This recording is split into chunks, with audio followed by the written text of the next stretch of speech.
researchers are probing possible alternatives to antibiotics, including phages.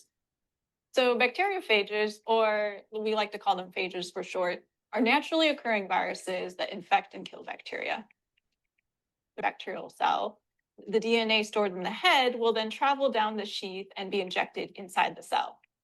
Once inside the cell, the phage will hijack the cellular machinery to make many copies of itself.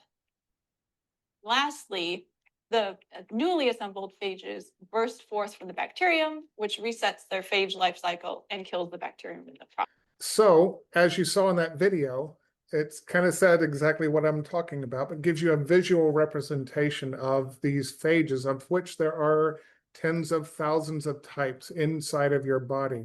And as you heard in that video, the scientific community is still looking for more and more types of phages, which as a doctor, and I'm used to having to deal with something now, I don't want to have to send something like the blood of the patient to the laboratory and have the laboratory culture it, which can take weeks, and then match it to one of 700 or more different types of phages, and then get it back and fill out all the paperwork. So it's a very, even though it works kind of thing, and even though it is precision medicine more than, say, just a broad spectrum antibiotic would be, it's still cumbersome. I don't see how it would work in a global, population, because I mean, it's just way time consuming.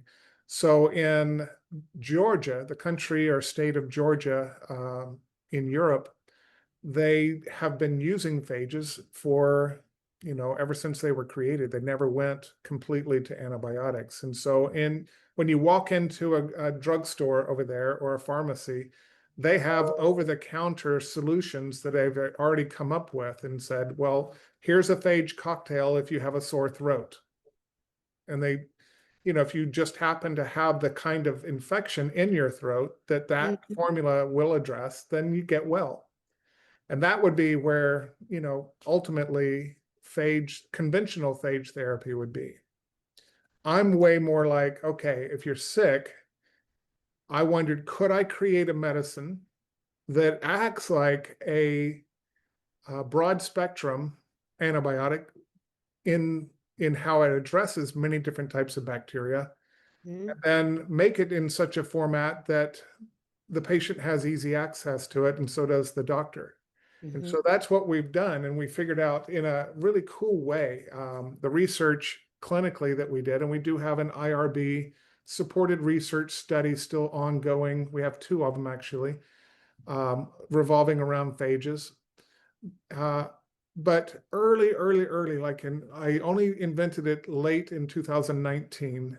And by 2020, we had the phage research study going.